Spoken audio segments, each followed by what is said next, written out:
いい感じに走れています。プリミティアプレイ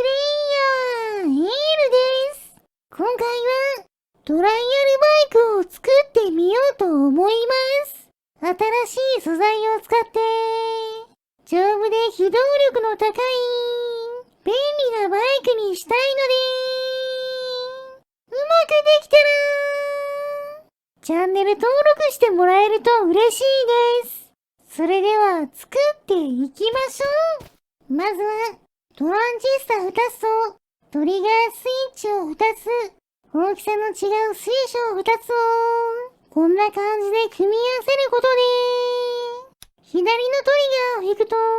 遅い間隔で LED が点滅し、右のトリガーを引くと速い間隔で LED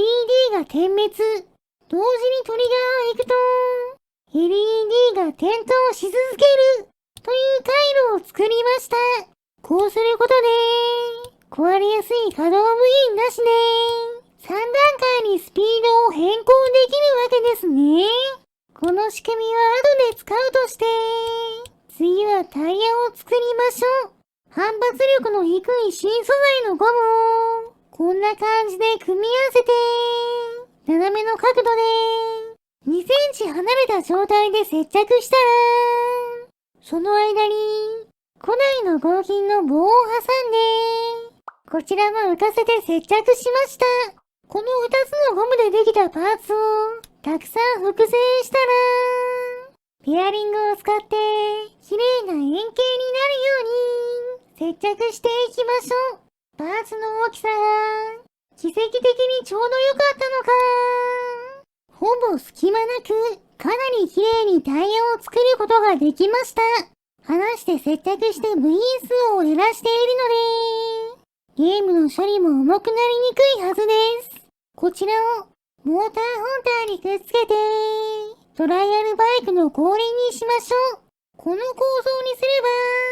ばモーターの軸に電気を流すとタイヤが回転してくれるわけですね。その前側に私が乗るための運転席をゴムの板を使って取り付けたら、最初に作った速度を切り替えるための部品をステアリングとして使えるように組み直しました。ペアリングの先の LED にもちゃんと3段階に速度を変えられる電気を送ることができています。こちらを運転席の前につけて、その先に後輪と同じタイヤを取り付けていきましょう。グリップの位置がつかみにくい場所だったので、いい感じにつかめるように調整していきましょう。グリップを運転席に近づけて、斜めの角度に取り付けたら、後ろのモーターまで電気が届くように配線を追加しました。よし、これで走るようになったはずです。このままの状態で右のグリップを握ると、前の LED が早く点滅して中速度、左のグリップを握ると LED が遅く点滅して低速度、両方のグリップを握ると常に電気が流れて高速で回転しているはずです。でも実際に回転数を測ってみると、低速度でもほぼ 480rpm の最高速度で回っていました。空回りの状態だと速度の変化は確認できないみたいです。今度はスタンドをつけて自立できるようにして地面の上を走ってみましょう。まずは左グリップの低速度から。バッテリー1本なのもあってかなり低速で進んでいます。ここで右手の中速度のグリップのトリガーを引くことで速度が速くなってくれました。最後は両方のトリガーを引く高速モードを試してみると、さらにスピードが上がってくれています。これで3段階の速度変更は成功ですね。バッテリーを3本に増やすことでさらに速くなりました。水に入ると後輪だけが軽く海底につくので、少しずつ水中を進んで向こう岸に進むことができます。でも、ここで気づいたのが、モーターが逆回転すると発電するので、トランジスタに電気が流れて、高速モードになってしまうことです。それから、ハンドルを360度回転させることができないので、ここも直しましょう。フロントフォークの部分を干渉しないように組み直して、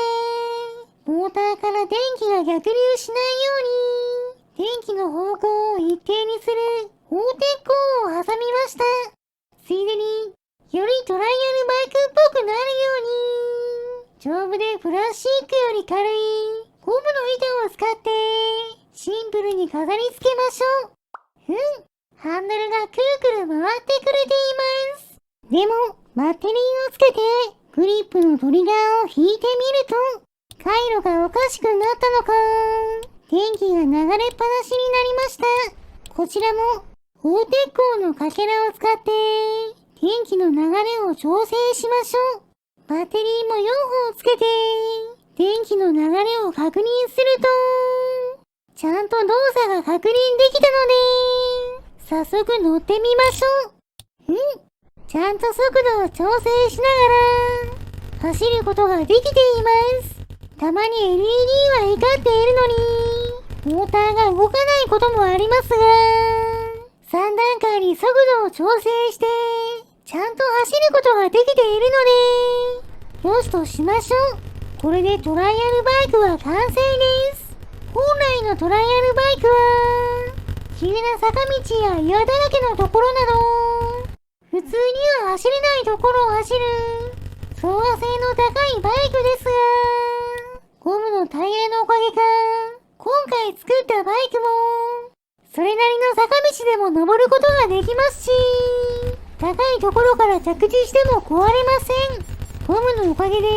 丈夫になってくれたみたいです。でも激しくぶつかると壊れるので、注意しましょう。今度はカメラを固定して、旋回性能を見てみましょう。ゴムのタイヤは、グリップ力が高いので、その分タイヤを滑らせて曲がるのは、やりづらいですが、それなりにクイックに旋回できます。向きを変えて、カメラに近づいていくと、いい感じに走れています。速度もなかなか速いので、移動手段としてなかなか優秀だと思います。ではせっかくなので、水平倍率400倍、垂直倍率 0% の世界に行って、平らな地面を走って、速度を測ってみましょう。私の指定にして、まずは低速モードから、加速は速くないですが、少しずつ速度を上げていき、最終的には、秒速 9.4 メートルまで出ました。ここから中速モードにすると、少しずつ速度が増して、秒速 12.1 メートルになりました。さらに高速モードで進んでいくと、また速度が上がって、秒速 14.5 メートルになりました。思ったより速度が出てよかったです。続いて、木製の三角コーン2つを使って、8の字走行をしてみましょう。低速モードで走りながら、右スティックをたくさん弾いて、なんとかターンしています。なかなか運転が難しくて、スムーズに曲がれないこともありますが、かなり旋回性能が高いのがわかるんじゃないでしょうか。そして最後は三角コーンにぶつかって前輪が取れてしまいました。続いて一直線に並べた三角コーンをスラローム走行をしてみましょう。そんなに速く走ることはできませんが、なかなかいい感じに走行できているんじゃないでしょうか。もしこの世界にバイクの教習所があれば、教習者に選ばれそうです。今度は水平倍率 20%、垂直倍率 400% にして、デコボコした山を登ってみましょう。私の体をバイクの運転席にボルスターを使って固定することで、バイクからはみ出ることなく、かなり急な坂でも登りきることができました。後輪が浮いてしまって、登れなくなった時は、体を後ろに動かして、後輪を下ろすのがコツですね。